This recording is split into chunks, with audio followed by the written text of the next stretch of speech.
And a lot of times what I find when I go back to the intention is everything, when I'm looking at hiring someone, I'll start to see is that a lot of times you'll have a really great interview and you'll want to hire this person because they're a lot like you.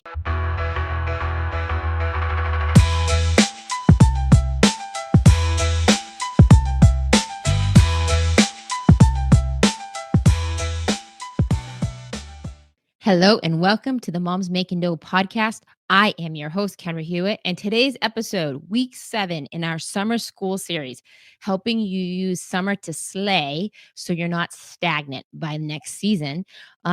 We are covering one of the most intimidating, I find, topics, but also the most rewarding and thus freeing, shocker, topics on how to build a dream team by hiring A players to help you win in your business. Now, unfortunately, today I am going to use a sports metaphor. I know not all people really would get excited about that. However, I feel like it is the most accurate way to paint the picture of how do you build out a dream team. So, this is, like I said, by far one of my um, most pleasurable, meaning like I love having people work for me. I love having a team excited. I love leading teams. I love training teams. But it's also one of the most, like I said, um, things that I tend to procrastinate the most because hiring is freaking hard. And today I'm hoping to give you a little bit of reframe, a little bit of spin on how you hire. And we're not going to talk much about firing other than bringing attention to when you might need to do so, because that, want to talk about, if you think hiring is intimidating, what's even more scary, I find, is the firing part, which is a necessary evil at times if you are an entrepreneur. And thankfully, I've only had to do it a handful of times, but it's not something anybody else like really wants to talk about. So I hope that you can find it safe to talk about it here and really just digest some of that information. Because let's be real, trying to run your business solo is a fast track to more gray hair, sleepless nights, missed sports games with your kids, vacations that never get to happen, and just like I said, just puts you on a path of burnout and keeps you stuck in scarcity. But when you start to attract lead and figure out how to reward and dream team, you will go farther faster and with a whole lot more fun in the process instead of scary. It's fun instead of fear, I guess I should say. So let's break it down, like I said, with a sports team. Because just like a team, I feel like you need to have a mix of all these different types of people on your team. You need to have generalists, you need to have specialists, like special teams, and then you have to have the difference between, like you start to identify the people that you can rely on, those A players, the players that always bring their A game, I call them. And then you also have the bench warmers, and the bench warmers that are going to be just bodies on a bench, meaning they're warming the bench. They don't really have a problem with it. They don't really go out there and try to add more value or to bring the A game like the players that are already on the field. And with that said, that when you have a team full of A players, they point out the bench warmers really quickly. And also, if you have a couple A players, but a lot more bench warmer mentality, then you're going to see how much the bench warmer mentality will really drag down the A players. A players will get frustrated with them. And we don't want what I love to call a staff infection start to happen, where they start infiltrating and creating dis-ease among your A players. So here's what we'll cover today. This is going to be the 5 steps on that I find for hiring that really help me and help a lot of the people that I work with. And this is always where I start. Just like with anything, step number 1 is going to be intention is everything. This is where you are going to define roles and responsibilities, starting with your why. Like, why do you need to hire this person? And when I say why, I want a much deeper answer. Typically, like when I ask this question, when I start working with someone just on starting to build out their team, or building upon the team they already have, I will always ask, like, why do you need to hire? Why do you want to hire them? And a lot of times I'll get like kind of logistical answers, meaning like, well, we need someone to service this amount of customers, and or we have a hole here. And when I say start with your why, I really want you to think a little bit bigger in terms of like what is the intention of this person that would be you would be adding to your team, because a couple of things happen when you add to your team. Some people get really excited about new people on the team, and some people get very threatened by them. And sometimes it's an unspoken of who's excited and who's threatened. So, obviously, the as the owner and the operator of your business, as the entrepreneur, it's a huge risk to take on employees. And I always say it's a huge risk, but it's also a huge responsibility that most people that are entrepreneurs do not take lightly, myself included, because I know that the job I'm creating for this person is going to pay their rent or their mortgage, is going to pay for their childcare, is going to pay for their health care, whatever it is that they actually need. This is creating a viable option where you're creating a role for them in exchange for them to be paid not only well, but often and consistently, so that they can rely on you. But you also want to create an atmosphere, which is why the why is so important, where it's like this person would be really excited to have a role like this and to have someone like you as their leader. And I like to say this is where I love to do the doorknob test. And the doorknob test was taught by me by one of my really good friends, Dane. And Dane always talked about he had this poster above his doorknob. And this doorknob, he had to go when he turned the doorknob, he had to be really excited to go to work. And he looks at all of his team that way is like, am I putting people on my team that are really excited to fulfill on the role that I have provided for them? So this is where intention really is everything, and why you want to start by defining the role and not just the logistics of why you are opening this role, and getting to a much bigger picture of what you're about to provide for this person in the future. And then we kind of get into the logistics of it. Like that's when we start to look at like what are the responsibilities, what would be the tasks and the skill sets that this person would need. And this is, like I said, the second part of that intention is everything, not the second step. And I want to use these two things, the why, the values that this person has. What are some of the values I want them to have?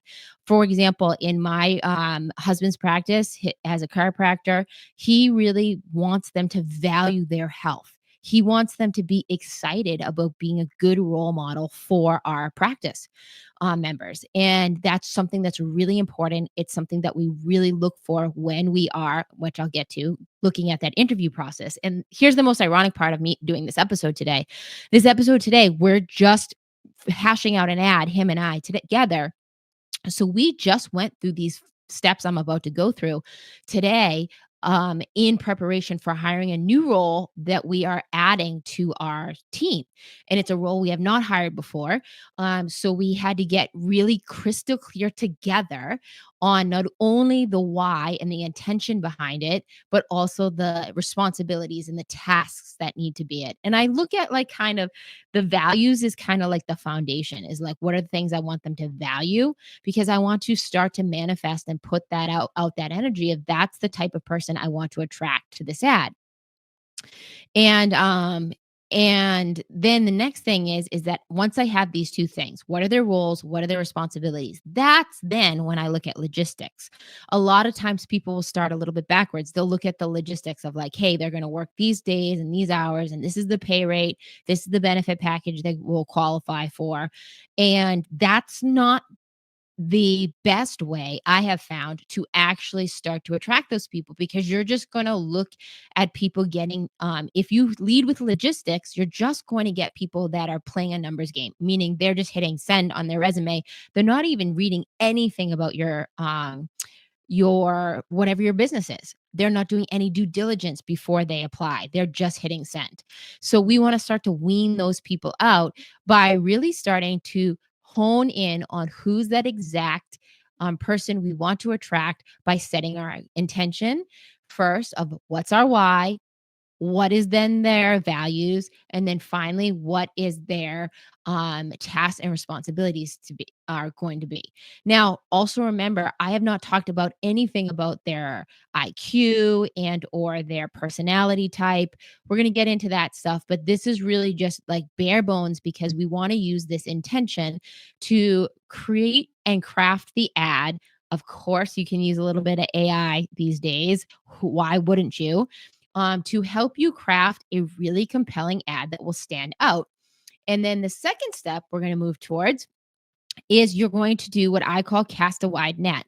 Now, casting a wide net meaning that we want to put this ad once it's crafted in the right settings. So, for example, if you are hiring for like a practice management or administration type level role, you don't want to be in with all of these people that are just looking for restaurant jobs. Like you want to be really very strategic about the placement of it. So you want to start looking at services. Do I want to use Indeed versus like I what are in alignment with this type of role? Do I want to use LinkedIn ads? There's so many options now. Do I need a recruiter? And even if you go to a recruiter, they're going to help you do a lot of this ad placement and ad creation. But this is really where like I like to get a little bit creative when I say casting a wide net, where there's multiple avenues that you are posting that are in alignment with the position you're offering. And with that said, I know this sounds kind of like common sense, but like a lot of times I'm using Facebook and Instagram to network with other people beyond just placing an ad. That's where the concept of cast a wide net is like I'll post to my personal Facebook and I'll say, hey, we're about to hire, we're looking for someone like this, because I'd also like to ask even my staff, hey, do you guys know anybody that's looking that might be even in our patient base, or maybe it's someone that might be looking for a role like this. And once I have that very clearly defined, I can start to cast that wide net and put that ad out into the world. And or just like I said, network, because I have found that some of my best hires have never come from ads, but also from either internal referrals, like someone from within our company, and or someone that like we know or have a connection with outside of our business. And maybe it's like I said, I've got leads from Facebook before. I've got like friends of friends that were like, hey, I know I'm looking for this job and that they're really interested in this and they might be wanting to interview. So that's really what casting a wide net is about. And then the next thing on my hiring process specifically is I want to give them a chance to shine and stand out. So I will often test them with a task, I call this, before we even talk. And why will I do that?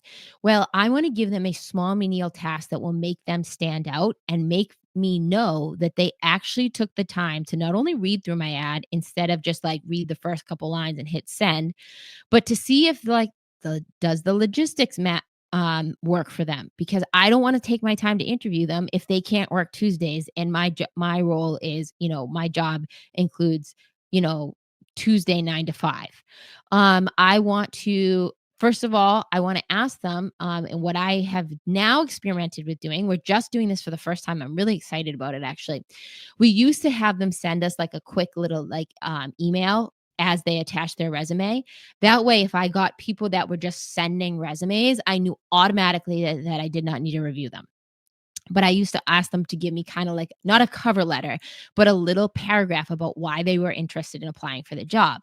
Now we have so many more capabilities. Like I know I use Indeed a lot for ads, and it's amazing because like now I can even give them assessments within Indeed. Now that can be very overwhelming to people. So what I prefer to do is I don't want to wean out candidates that I haven't even had a chance to talk to at the beginning. So what we're doing now is we're asking them to send us a 20 to 30 second interview excerpt just on video, all done within the Indeed app so that I can actually manage them and go through them in a timely fashion. And we're asking them just to send us a 20, 30-second video of what attracted them to the ad, why they're interested in interviewing. And because this is also so great because first of all, you get to see like, hey, can they use technology? If it's an older person and they don't even know how to click video on the Indeed, then that's a problem, especially because it's really obvious. And that I know that they probably wouldn't be a fit because we use all these different types of technology in our office. The second thing that I find out from here is like, can they follow just basic direction? Because there will be people that literally, oh, this is one thing that makes me absolutely bonkers. A lot of times I'll be like, we are a doctor's office. Please do not show up in our office and ask to be like interviewed.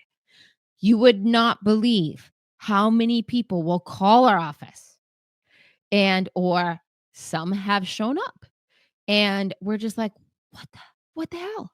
Like, it very clearly says that. So I know right away, I'm not gonna give them a time of day because they can't even not only follow a direction, they can't respect a boundary that was set. So I wanna give them a chance to shine by just showing me like, "Hey, I read your direction, I followed it, here's what I have to offer." And this also gives me an opportunity to kind of just get a sense a little bit of their personality. Now, some people on video are very, very like it's very uncomfortable for them. So I try to overlook and I'm looking for, like I said, follow through on a task. That's why I say test with the task before you talk is golden rule number 3 on the hiring process. And then the fourth one is going to be harnessing the power of assessments. Now, a lot of people think about when I talk about assessments here, I think a lot of people think about like kind of personality testing, which I do some of that. But here's what's really critical on the power of assessments. Skills sets are skills can be actually trained. Like I know they're going to go through a training program with us. If you have run your business, you know that you probably have systems in place. You're going to train them on how to work your systems. You're not going to fly by the seat of your pants. If you're going to be at a place where you're going to have the money to invest in a hire. Typically, a lot of people ask me too, is like, what's their first hire? And it really is dependent on like coming back to that intention. If you are a solo entrepreneur and you're in hustle mode where you're still, like I said, head cook, bottle washer, usually that person is an assistant of some sort. And it might not be a generalized assistant. It might be an assistant that, like, my first hire, even on my coaching side of my business, was someone to help me with content because I needed someone to help me consistently put that out. And she's been a game changer in my consistency and also holding me accountable to getting my content not only created, but into her and edited. So sometimes you need to be like a little bit more general and then you can get a little bit more dialed down into specifics. That again is coming back to the rule number 1, which is intentions everything. But when we talk about the power of assessments, I'm not really looking at personality, so to say. I am not looking at I don't want to know their IQ, although many people very oddly share that with you. um I wanna look at, like, do they have the capabilities for me to be able to train them to be productive that way that they can and can they follow a system? Like, can they follow once trained, can they duplicate their, what's called their duplication rate? I wanna see that, and I use the assessments. A lot of times I've been using the assessments now, the behavioral assessments out of, Indeed in itself. But more so, I wanna look at, like, here in this context of the assessments, there's a couple that I really, really love to use. My number one go-to is going to be Kolbe, Kolbe. And Kolbe is a method, and I like to explain. I am not like Kolbe certified. I use a woman who's amazing named Kelly when I do a Kolbe on someone who interprets it for me. But Kolbe is a way to explain what it's a decision making assessment. And it shows you also how this person would behave under stress. because one of my interview questions is like, how do you deal with stress?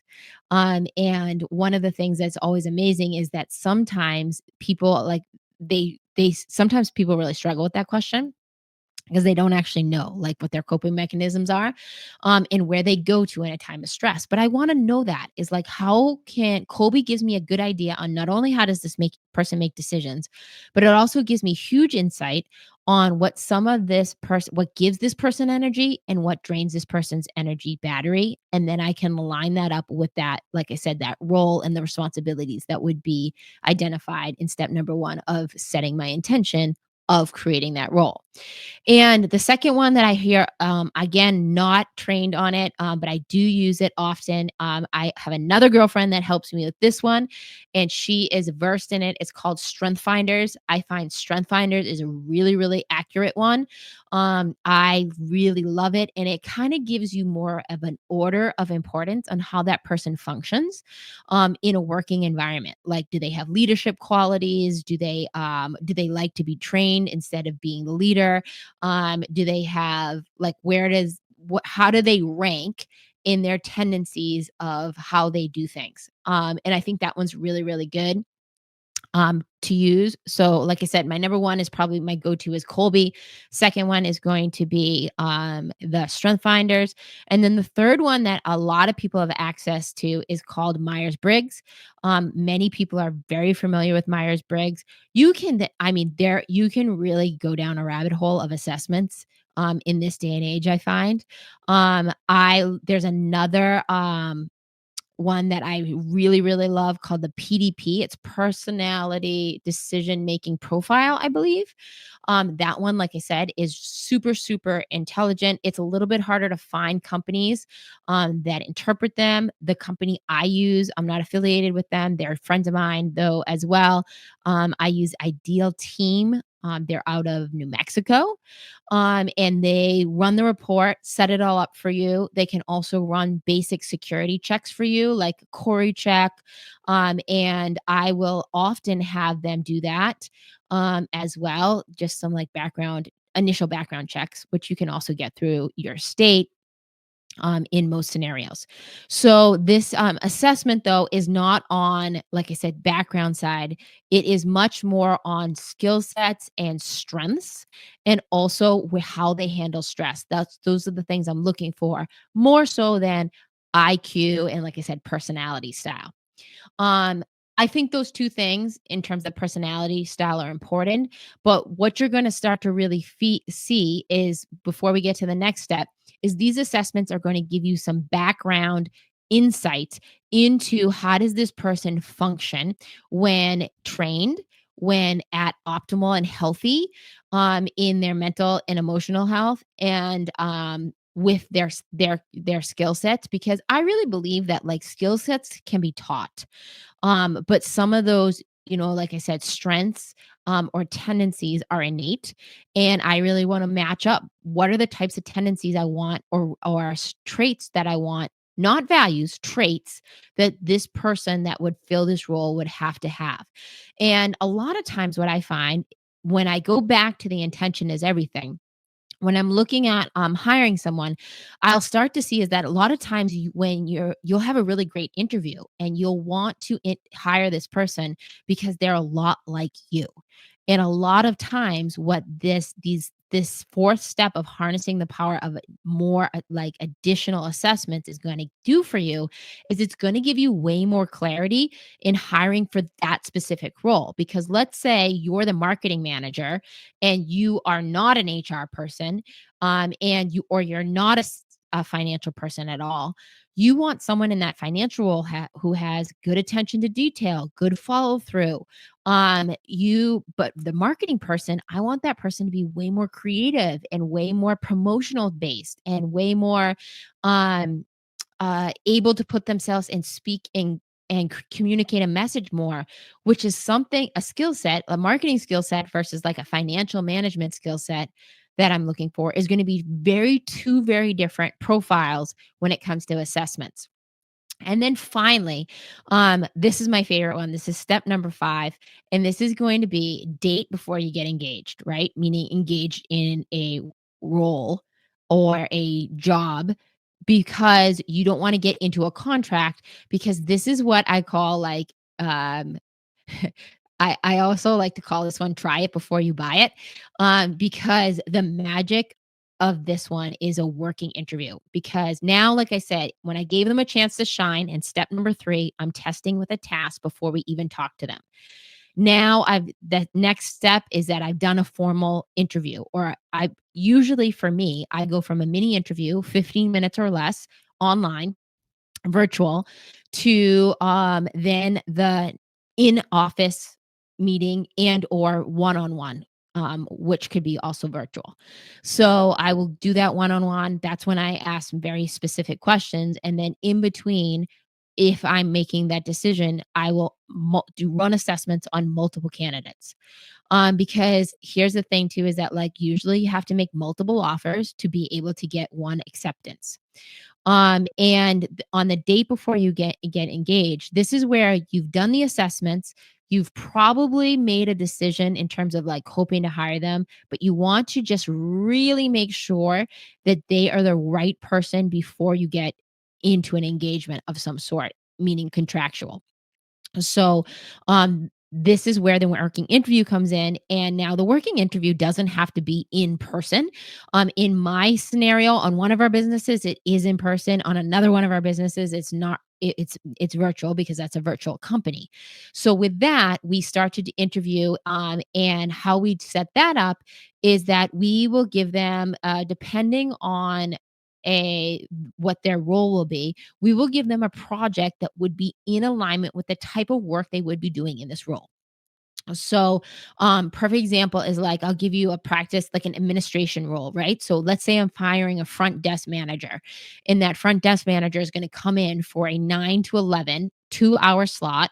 She's going to observe, she or he will observe the front desk, meaning the our check-in process, and then our checkout process, and they'll be asked to do a task that they were shown. Maybe it's, if this person's going to be front desk manager, they're going to have to take phone calls. They're going to have to check out and run a credit card.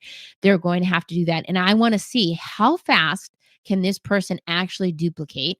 How fast can they learn based on just very basic training guidelines, not something where it's like I made them read a manual and then I made them watch on video and then I made them do, like what stood over their shoulder and watch them do it. I want to see, do they take initiative? Like it depends again on the role. If they are a person that's going to work as a team, how do they jive with the team even in that initial 2-hour window? Versus if they are a person that's going to work solo, can I give them a project and send them off to go do it? And then can they bring it completed back to me as part of their working interview? So if you've been thinking about bringing someone on, or if you've hired before and it didn't go so well, I'm hoping this episode will give you some clarity and some tools to help you start to build that winning dream team. So, like I said, you start attracting A players instead of bench warmers. And because let's face it, most of the people that are sitting on the bench, they're just filling seats. Right? Like they don't want to be there. So why do you want them on your team? And this is when also what I find is that when you start to have attract A players, those A players, when they start to come into your organization, they start to point out real quickly who is not an A player. And A players want to be on winning teams. They want to be on teams with everybody rowing the boat in the same direction and looking to score, looking to win, looking to expand your vision, looking to build upon your vision. They don't want the person that's always questioning everything or how we do things. They don't want the person that's always asking about for more days off. They want the people that are like, "Hey, we're here to work. Let's do it. Let's be organized. Let's be productive." Because they get juice out of that. And then you want to really make sure you, as the entrepreneur and owner, are really leading them in that capacity so that they continue to want to play at their A level and free you up. So you not only get freed up from your business, but you get freed up to actually go to those sports games that you often miss, or those vacations that never quite happen because you end up filling in. And I want you to really think about how game changing this can be for you, and start to ask yourself, like, what's one task I could start to free myself up on? It might not be right now craft it into a role in your company. But what I suggest is that if you're just starting out and maybe you haven't done your first hire, is that you start paying attention to the things that once you are ready to hire, you will start leveraging. Usually, like I said, to an assistant as your first hire. And then the next thing that I want you to do is really look at your current team and start to assess who on my team are A players. And if you don't know, all you have to do is sometimes ask your other team and get feedback. And like I said, the firing thing is never fun to talk about, but it's the absolutely best lesson that I have ever learned. One of the best lessons that I have ever learned and continue to learn on a regular basis. And that is the art of hiring slowly. Like you want to be very diligent and very clear in hiring this role. And then you want to, sometimes you need to fire. And like I said, that is often the harder task. I'll never forget the first time I had to let someone go. And I actually had someone, I talked to a mentor of mine about how uncomfortable it was for me to let this person go. Especially the harder ones to fire are the ones that just don't bring their fire. Like, it's not that they've done anything wrong, they haven't stolen money from you, they haven't not showed up. It's just that they are not bringing a passion that matches the other level of the A players on your team. So, with that said, I told this one mentor about this person I needed to fire or let go, which is a nicer way to say it, but it's the same thing. And, I remember I was physically, like, shaking because, like I said, this person had done nothing wrong. And this mentor of mine told me about how he once had this person that worked for him that ended up, I don't know what the story was behind it, but basically he got arrested. And this person knew that he had to let him go, that he could no longer let him be in this role for that this person currently worked in. And he told me about how he had to go to the hospital, and this guy had been arrested, like I said, and he was hurt, and he was in a hospital bed, and he was attached with a handcuff to the bed. God knows what he did. And he just remembered because this guy was such a great employee, he had said. And he had been with the company for a long time, but it was just like part of their protocol, and it was part of his job to let this guy go. And he's like, "Man, this guy was probably at the lowest moment of his life, and I have to say this."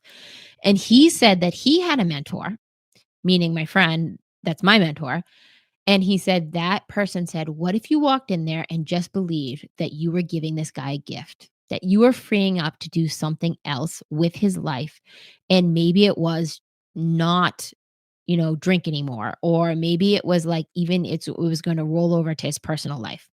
And it just made me just really start to think about, like, I started thinking about this person that I had to let go, and I was like, "I'm gonna set him free to do something different with his life that he's really meant to do." And, come to find out, he did go on. He, went on, he got a totally different career path. He is thriving in it. He's really good at it, and we even see each other once in a while, and, like, we are very, like, friendly, and it's like he innately understood that I was letting him go to do something bigger with his life. And it gave me that clarity and that, stability to stop shaking and go in and deliver what I needed to do. And it just always stuck with me, that story, and I've definitely had to do it other times since. Some of them have not gone as well, but at the same time is like I said, that is why you're the business owner and you're the entrepreneur that took all the risk, is because you're creating jobs for people. Like, small business is still the engine of our economy, whether we want to believe that or not right now.